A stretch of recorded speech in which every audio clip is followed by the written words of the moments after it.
ಕೆಲವು ಟೆಸ್ಟ್ಗಳು ಮಾಡಬೇಕಾಗುತ್ತೆ, ಬರ್ಕೊಡ್ತೀನಿ.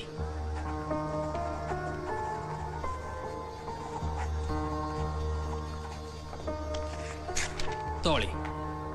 Ground ಫ್ಲೋರಲ್ಲಿ lab ಇದೆ. ಅವ್ರು ಕೊಡೋ ರಿಪೋರ್ಟ್ ತೊಗೊಂಡು ನಮ್ಮ ಚೀಫ್ ಡಾಕ್ಟರ್ ನೋಡಿ. Okay okay. ಇಷ್ಟು ಚಿಕ್ಕ ಗಾಯಕ್ಕೆ ಇಷ್ಟೊಂದು ಟೆಸ್ಟ್ಗಳಾ?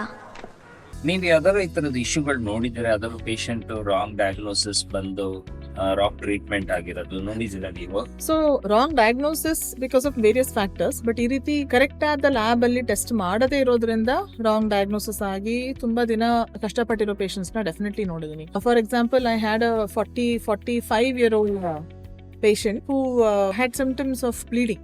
ಸೊ ಅವರಿಗೆ ಮೋಷನ್ ಅಲ್ಲಿ ಬ್ಲೀಡ್ ಆಗ್ತಿತ್ತು, ಪ್ಲಸ್ ಯೂರಿನ್ ಅಲ್ಲಿ ಬ್ಲೀಡ್ ಆಗ್ತಿತ್ತು, ಹೀಡ್ ಹ್ಯಾಡ್ ಸರ್ಜರೀಸ್ ಅದರಲ್ಲಿ ಬ್ಲೀಡ್ ಆಗಿತ್ತು. ಬಟ್ ಯಾರು ಅದುವರೆಗೂ ಡಯಾಗ್ನೋಸ್ ಮಾಡ್ಲಿಕ್ಕೆ ಜನರಲ್ ಫಿಸಿಷಿಯನ್ ಜನರಲ್ ಟೆಸ್ಟ್ ಬರೆದು they had sent them to a particular lab. ಅಲ್ಲಿಂದ ಕರೆಕ್ಟ್ ರಿಪೋರ್ಟ್ ಬಂದಿರಲಿಲ್ಲ. ಸೊ ಅದಕ್ಕೆ ತಕ್ಕಂಗೆ ಟ್ರೀಟ್ಮೆಂಟ್ ಆಗಲಿ ಡಯಾಗ್ನೋಸಿಸ್ ಆಗಲಿ ಆಗಿರಲಿಲ್ಲ. But when the patient came to me, ನಾನು ಹೇಳಿದೆ you have to get these test specifically done from this lab. For example, ಕೆಲವೊಂದು ಹೆಮಟಾಲಜಿ ಟೆಸ್ಟ್ಗೆ there is a special lab in Bangalore. So ಆ ಲ್ಯಾಬ್ ಇಂದ ಮಾಡಿದಾಗ, because the equipment is up to date and ಅಲ್ಲಿದ್ದು pathologist he goes to international conferences to keep himself updated. ಈ reagent use ಮಾಡಿದ್ರೆ correct ಆಗಿ report ಬರುತ್ತೆ, ಈ ರೀತಿ ಸಾಫ್ಟ್ವೇರ್ ಅಪ್ಡೇಟ್ ಮಾಡಿದ್ರೆ ಕರೆಕ್ಟ್ ಆಗಿ ರಿಪೋರ್ಟ್ ಬರುತ್ತೆ. ಸೊ ಅದನ್ನೆಲ್ಲ ನೋಡಿ ಅವರು they give the report. So with that, I was able to diagnose the patient with a bleeding disorder, for which we started treatment, and the patient is doing very well now. So this is just one small example.